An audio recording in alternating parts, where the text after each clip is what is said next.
Hello po guys. Part 4 po to nung bago kong ginagawang life motivation, POV, and life lessons. Para din po tong Bible verses guys. Thank you so much po sa sino mang makakapagtapos ng bawat part ng content ko na to. I'm not so sure po kung ilang part to. Bibilisan ko po. Mga dagdag enhancement lang po to. Mga dagdag motivation, dagdag booster para sa ating lahat na patuloy-tuloy na nag-aabang ng mangyayari pong rapture. To refresh lang po guys, yung pong ng mga nararanasan natin, yung pong mga nababalitaan natin sa iba-ibang kontinente ng mundong ito globally, palatandaan po yan ng papalapit na snatching, tsaka signal po yan ng Great Tribulation. Nasabi ko na po to sa mga ibang part ng mga previous kong content. Kung sino pa po yung hindi nakakapanood ng crystal clear ng pagkakasequel, ng pagkakasunod-sunod ng mangyayari talagang event ng humanity nitong last generation natin. Pasadahan nyo po yung profile ko guys. I just want to extend a little life motivation, na a little awareness, a little preparedness to each and every one of us, na bagamat po tayo may faith, bagamat tayo binigyan ng Panginoon ng faith, ang bawat isa sa atin patuloy-tuloy po tayong mag-research, patuloy-tuloy po tayong gumawa ng mga ikabubuti pa ng kaluluwa natin, ng buong pagkatao natin, na magdadagdag talaga ng kapit nating mahigpit ng faith ng bawat isa sa atin, sa ating Creator at sa kanyang bugtong na anak, na malapit na po nilang i-implement yung snatching, yung rapture, yung common word po na rapture na gagawin ng ating Creator sa pamamagitan ng kanyang bigatin Son. Hari maniwari po, samot dalangin ko po araw-araw na lahat tayo'y mapasama, lahat po ng taong nagtatry na magtapos ng bawat content ko. Patuloy-tuloy po tayong mag-ipon, maglikom ng mga life coach, life motivation na all about the Holy Scripture, all about the Word of God, na magbuboost pa po ng faith natin sa ating Panginoon at sa kanyang bugtong na anak. Amen.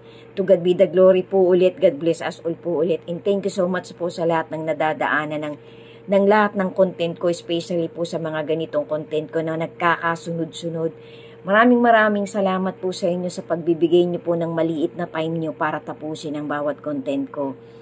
Harinawa po talagang sa bawat part po ng mga ganitong kong content nakakapagtawid po ako sa inyo ng maliit na life lesson, life motivation, maliit na booster. Amen po. Si God na po ang bahala sa bawat isa sa atin.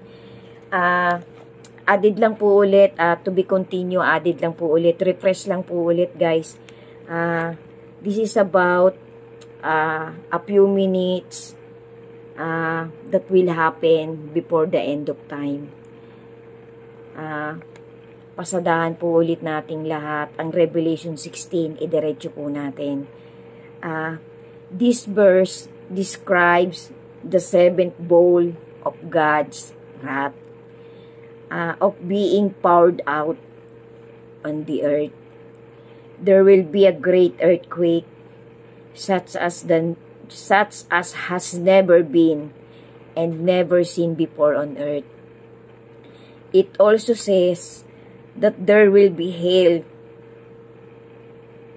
that will be the size of peas falling from the sky, and that the sun will be scorched so that it burns people with its fire.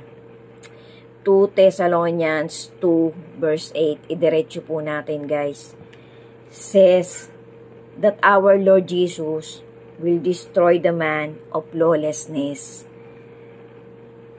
with the breath of his mouth and bring him to an end by the appearance of his coming.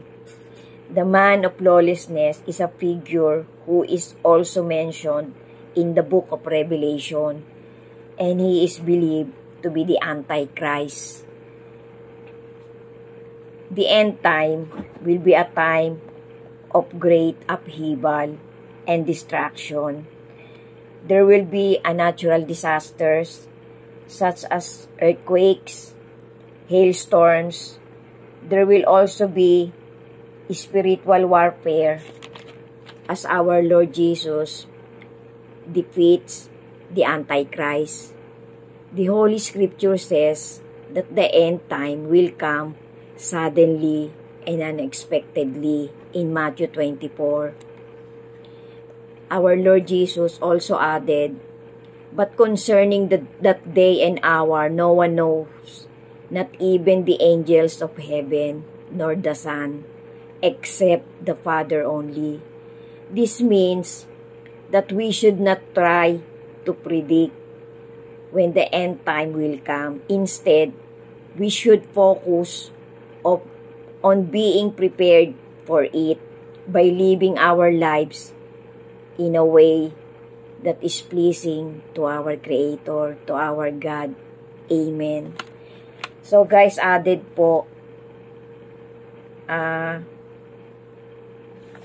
verses lang po guys. Revelation 10, Revelation 21, Revelation 11, and Matthew 24 po ulit, Luke 21, and Mark 13. Guys, kaya ko po ito pinapaulit-ulit kasi magdadagdag po ito ng preparedness sa atin eh.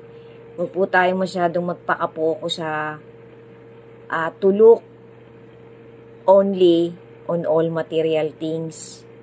Ingatan po natin yung faith natin guys.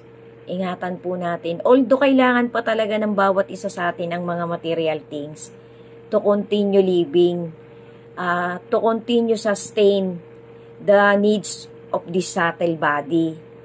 Pero napaka-importante din po nung needs nung nasa loob nito. Kasi yan din po yung paulit-ulit na sinasabi ng ating Panginoon. Mas pangarapin po natin yung bagong titirahan natin. Kasi ito pong tinitirahan nating mundong ito, malapit na po itong mag-ending. Although meron pa po talagang 1,000 years. Pagpasok po kasi ng rapture guys, pagpasok po ng snatching, magbubukas po yung panibagong era. Yun nga po yung 1,000 years. Habang nagre-reign po ang ating Lord Jesus, may mga maiiwan po ditong chosen dito sa lupa. Na-explain ko na po yan ng buong buo guys. Pasyalan nyo po yung profile ko. Hanapin nyo po dyan yung content ko na in-upload ko ng November 4. If I'm not mistaken, November 4 or November 5. Kalkalin nyo po, pasadahan nyo po mula part 1 hanggang part 7. Kumpleto po yan guys. Ang goal ko po talaga may makapanood pa. Kasi yung iba po talaga dinidelete ko na. Yung iba pong mga life quotes, life motivation, Bible verses. Kasi sobrang dami na po ng content ko eh. Yung mga vital po, itinitira ko po. Sana po pasyalan nyo po. Booster po yan sa faith natin, sa pagiging prepared ng bawat isa sa atin, sa pagkakaroon natin ng more awareness. Lagi po natin tatandaan guys, faith is the completeness of good deeds, love, and hope. Magpatuloy-tuloy po tayo guys. Maglikom na po tayo, mag-save na po tayo ng mga content o dokumentaring nagugustuhan natin. Wag po nating hintayin maubusan tayo ng panahon guys. Our life here on earth, on this last generation of humanity, is very, very fragile po. Napakaigsi na lang po ng buhay na pinapahiram sa atin ng ating Creator. Malapit na pong mangyari yung snatching guys. Maging prepared po tayo. Sabi nga po nung isang matuwid na mangangaral na pinagkakatiwalaan ko po talaga, any moment mangyayari na po yun. Kaya maging prepare po tayo. Sundan nyo pa po, to God be the glory po. Sana po kahit papano makapaghatid ako ng maliit na life lesson and motivation sa bawat isang makakakita ng life lesson motivation ko na to na contents. To God be the glory po. God bless us all at ingat po tayo palagi. Thank you po ulit for watching. Amen.